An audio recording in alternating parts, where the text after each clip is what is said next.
Hi, Vineyard Boise. I hope your week is going well. This last Sunday, we talked about some ways that we could begin to walk in Philadelphia in sibling love toward each other as we move into this new way of living. I would love to hear how those interactions are going for you. So send us an email, send me a message, response to this. We'd love to hear about how it's going. So this week, we received a few questions about Revelation chapter 3, verse 9, the Synagogue of Satan passage, as well as a question about the end times and what our response should be with the state of the world that we're in right now. So let's begin with Revelation chapter 3, verse 9. It says, "I will make those who are of the synagogue of Satan, who claim to be Jews, though they're not, but are liars, I will make them come and fall down at your feet and acknowledge that I have loved you." This is Jesus speaking, remember. So this is not an official title or a term that refers to a specific end time sign or figure here. Instead, it's very much in keeping with the way that Jesus spoke to the leaders of the Jewish synagogues during his earthly ministry. Like in, for example, Matthew chapter 16, where he says, "Get behind me, Satan," to Peter. Also, John chapter 8, where he's talking to religious leaders and he says, "You belong to your father, the devil." See, this passage in Revelation indicates that the synagogue community was using its status in the city to block the advance of the gospel message about Israel's true Messiah, Jesus.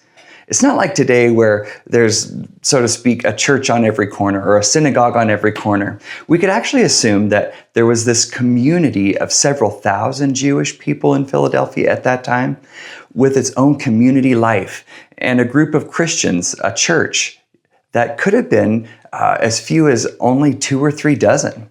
And they were all claiming that the God of Israel had raised Jesus of Nazareth from the dead. That was extremely controversial. So that can help us frame what's being said here.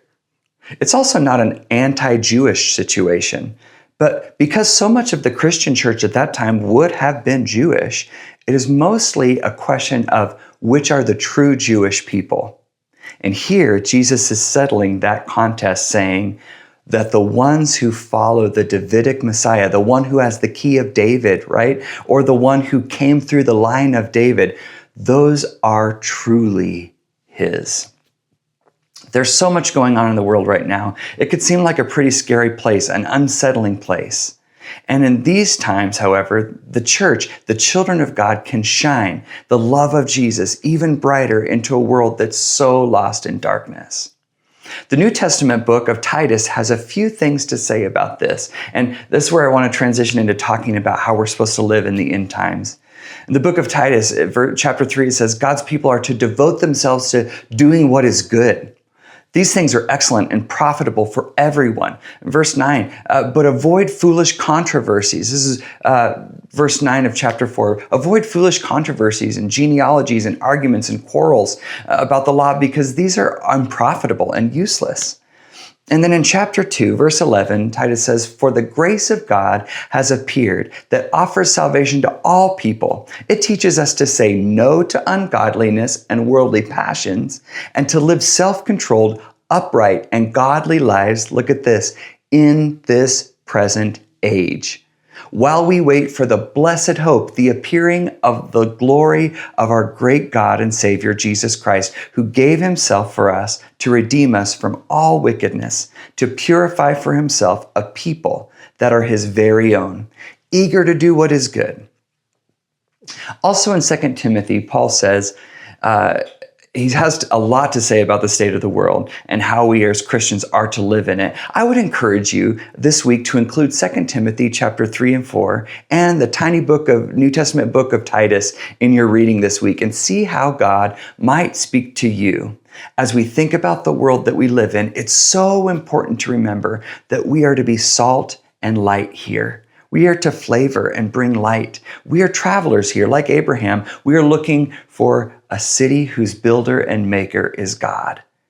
This can help us not to get distracted by catastrophic thinking like I know I can, or spinning out in what can be an endless vortex of trying to decipher the who, the what, and the when of God's timing. I hope these responses help as we finish this week in Jesus' message to the church in Philadelphia. We have the final message in this part to the churches coming up this Sunday, and we look forward to seeing you then.